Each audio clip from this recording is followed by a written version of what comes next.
In this episode of the Quietly Thriving Show, I am going to be talking all about word of the year. So if you have been wanting to pick a word of the year and you're not sure how to do it, if you have picked one in the past and you haven't stuck with it, or you're just curious to hear what my word of the year is and why I chose that, then this episode is for you.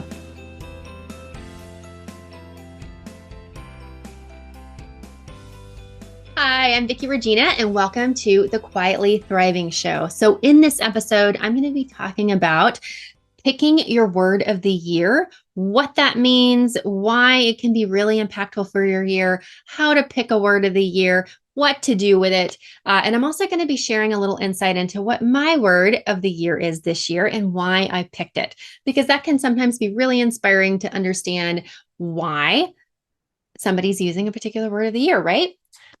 All right, so let's dive in. So, word of the year. Now, maybe you've heard of this before, maybe you haven't heard of it before, but picking a word of the year is something that I've been doing for probably the last 5 to 6 years. And it is something that I absolutely love doing. It changes how I approach everything I do throughout the year. I look at everything I do, every action I take, every decision I make through that lens of what my word is. I mean, maybe not like the little things from day to day, but like the big choices, the big decisions.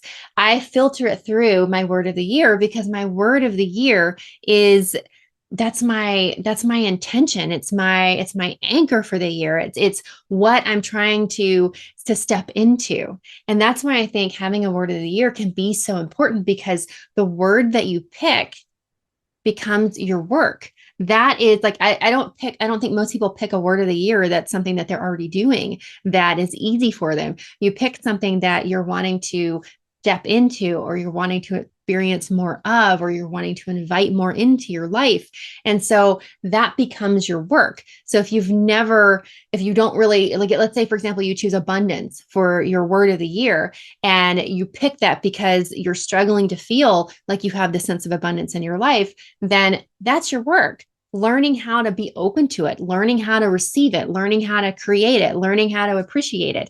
That becomes your work. And every decision that you make, again, like the big decisions, maybe not like what you're having for dinner, but every decision you make, when you filter it through that window, through that lens, then it changes it. Maybe it changes how you respond to it, the choices that you make, so that you are staying in alignment with what it is that you want, and that level that you're trying to ascend to. So it can be really powerful. And it's not, because it's not some big long statement or like 5,000 goals or anything like that. It's a single word. You can really like integrate that into your being so that it becomes a part of you, who you are.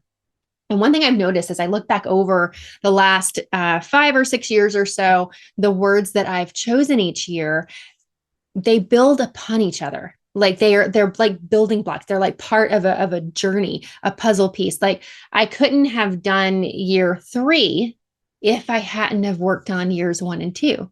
Like they had to be there. They built upon each other.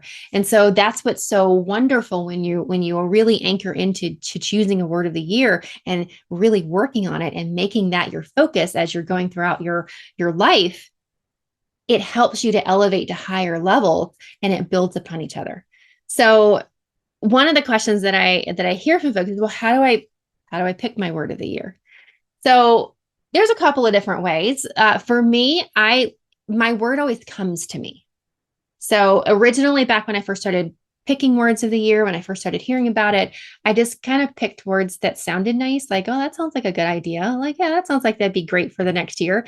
And you know what? To be honest with you, by the time Valentine's Day rolled around, I couldn't even tell you what my word was. I certainly wasn't still letting that be a focus for me. And that's because I wasn't really attached to or connected, not really attached, but I wasn't connected to the word. So once I learned to start being more intentional with picking specific words, then over the course of, several years, probably for the last maybe 3 years or so, my word comes to me. I don't have to spend any time thinking about it. I don't have to go through exercises to try to figure out what my word is. In the fall, every year, my word comes to me. And it's, like I said, it's always a building block from what I have worked on already through that year. And so sometimes it comes to me as just the word itself. Sometimes it comes to me as like the feeling that I want to experience, and then I'm able to put a word to it. But it always comes to me, and I always know I can feel with certainty that's my word.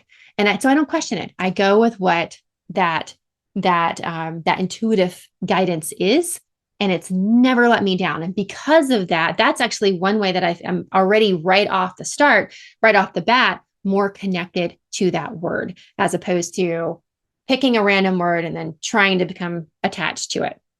So if you're not at that place yet where you feel like you can just intuitively pick a word, then you can get curious, pull out your journal and start asking yourself questions like, what do I want from this year?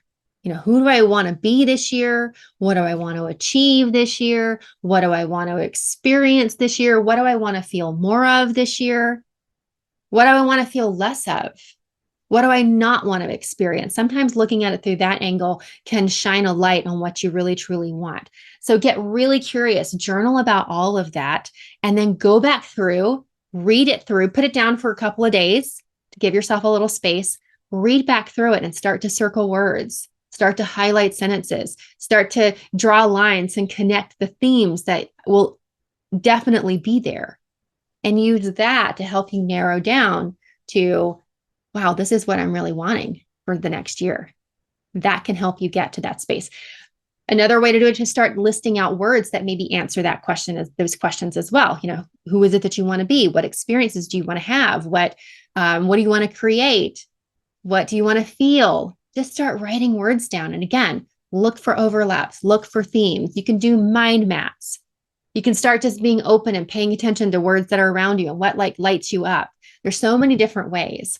But once you have your word, that's when the work starts. And the first thing that you want to do is to really connect with that word, connect in with what that word, why did you choose that word?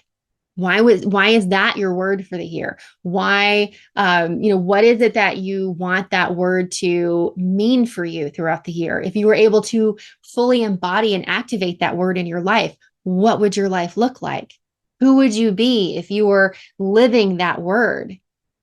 How would you feel?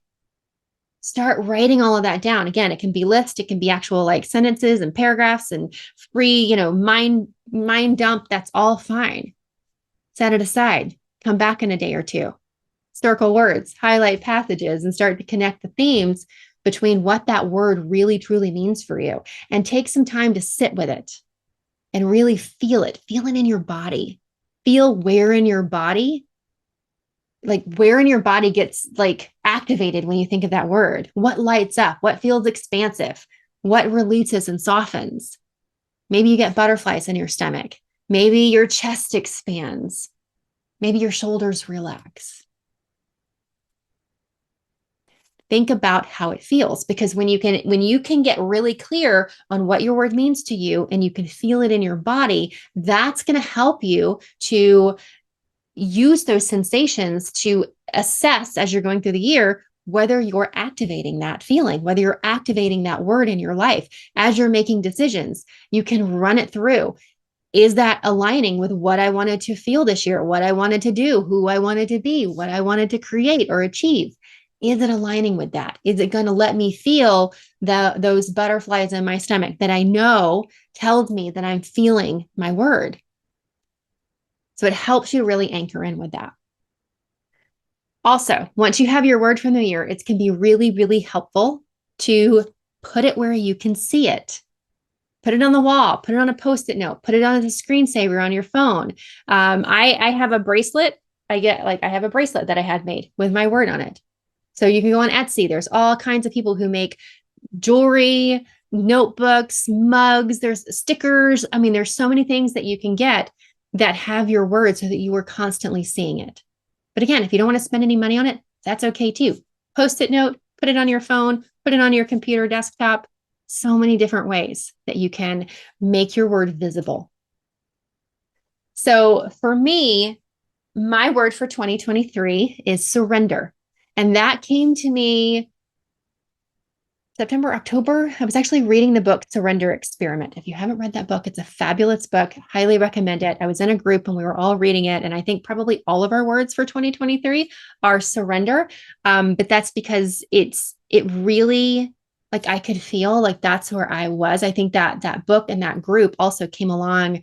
The universe brought it into my reality for a reason, because that is where I need to go next.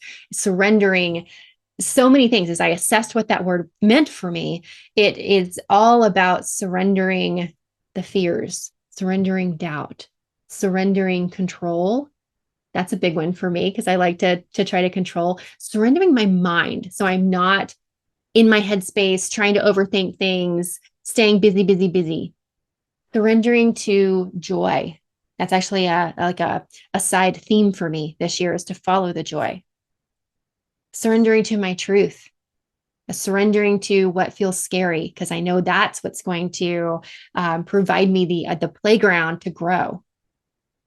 Surrendering what I've always thought to be true, surrendering old identities, surrendering all of that. And when I feel into that, I feel this sense of like this just expansiveness. I feel a sense of empowerment. I feel a sense, like a deep, deep trust. Like I can't surrender unless I trust, which, by the way, trust was one of my words a few years ago. So I really played with that a few years ago. So I know how that feels in my body. And so as I make decisions, as I move through life, as I get caught up in the craziness of each day and start to get busy, I can tap in and feel, am I feeling what I know surrender feels to me? Where do I need to surrender things? And that's a checkpoint. Not only every month, it's a checkpoint every single day, throughout every day. Where can I surrender? And I know this one's going to be a challenge for me this year, but I also know if I can really embody the surrender, I'm going to get into such alignment. And I am going to really release these identities that I know are holding me back, the fear identities. Old corporate me from where I spent 23 years in corporate, that is an identity that is, I'm still shedding and unraveling that. So if I can surrender from that, it's going to allow me to step into who I'm really, truly here to be, doing what I'm here to really, truly do, and enjoying every single minute of it, finding the joy and not letting my brain tell me, well, that's a waste of time. Why are you doing that? Knowing that the joy are the breadcrumbs to everything that I'm wanting in this life. And so I have to surrender to that. I have to surrender the control.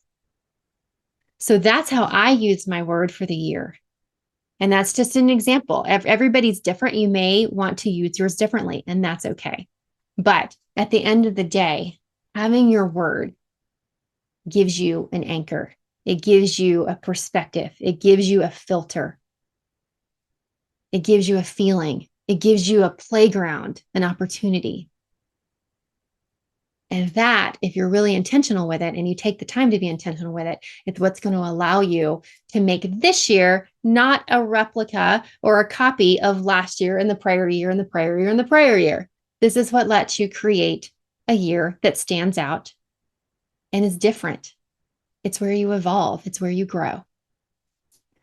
So I hope you found this helpful. I hope that you'll feel inspired to pick your word of the year if you haven't picked one yet. And not only to pick one, but to go deeper with it, to really connect with it and activate it in your life. And if you do, I would love to hear about it. So drop me a note and let me know. Be sure to like this video, share it with your friends who might want to pick a word of the year, and subscribe for future updates and future episodes of the Quietly Thriving Show. And I hope to see you again in the next episode.